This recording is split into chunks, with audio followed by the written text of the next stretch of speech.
brought to you by Silver Pumps. Top quality और consistent performance के लिए सिर्फ सिल्वर पंप्स, नाम याद रखना। जो जिस कुएं में मेरे दादाजी का सब डाला गया था, उस कुएं पे आज की डेट में एक मजार बनी हुई है। संभल में 1978 में हुए दंगों की फाइल्स खुलनी क्या शुरू हुई कि अब 1978 के दंगा पीड़ित खुद ब खुद सामने आ रहे हैं।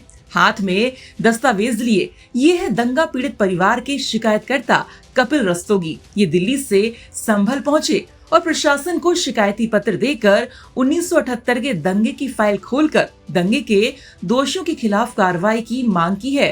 कपिल रस्तोगी ने प्रशासन को शिकायती पत्र देकर 1978 के दंगे की उस विभत्स कहानी को बताया कि कैसे दंगे के दौरान शिकायतकर्ता के दादाजी की निर्मम हत्या कर उनके शव को कुएं में फेंक दिया गया था और दंगे के 3 दिन के बाद लाश कुएं से बरामद हुई थी।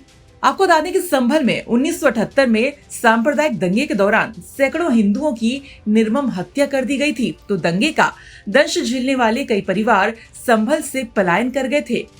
दंगे से पीड़ित कपिल रस्तोगी ने बताया कि 1978 के दंगे के दौरान उनके दादाजी रामशरण रस्तोगी नसाखा इलाके में अपनी दुकान पर बैठे हुए थे। तभी दंगाइयों की भीड़ ने पहले दुकान में लूटपाट की और फिर दुकान में आगजनी करने के बाद उनके दादाजी की निर्मम हत्या कर शव को दुकान के तराजू से बांधकर दुकान के सामने ही स्थित कुएं के अंदर फेंक दिया था।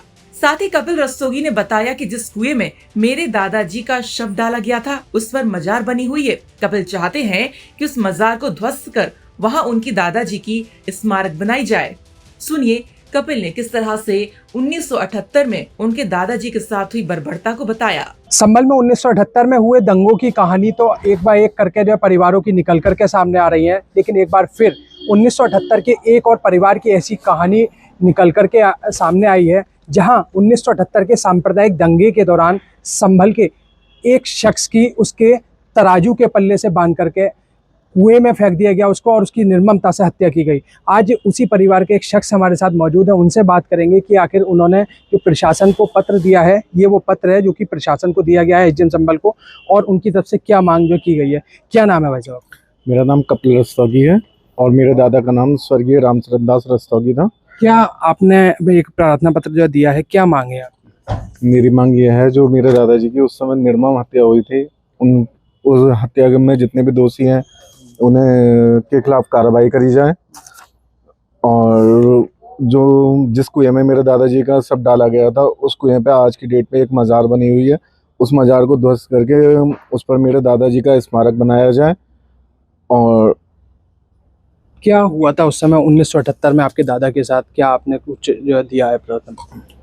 मेरे दादाजी उस समय अपनी दुकान पर बैठे हुए थे और संभल के नकाशे में अपनी दुकान पर बैठे हुए थे।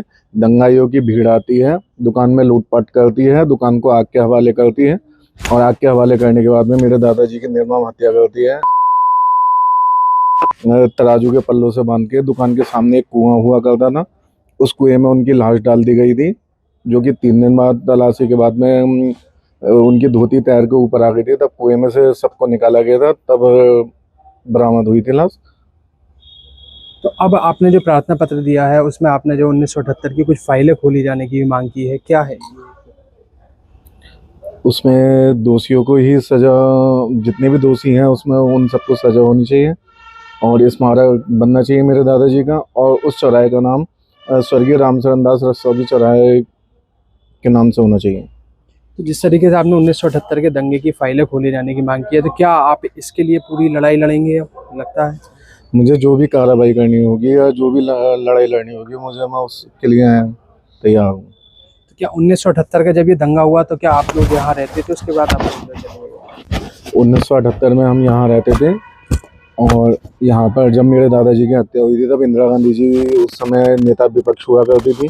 वो घर पर आई थी, दोषियों के खिलाफ सख्त से सख्त कार्रवाई की और परिवार को आर्थिक सहायता की भी आश्वासन देकर गई थी, लेकिन कुछ नहीं हुआ। उसके बाद में हमें दंगाइयों की तरफ से आए दिन धमकियाँ मिलती रहीं, जिसकी वजह से हमें संभल से पलायन करना पड़ा।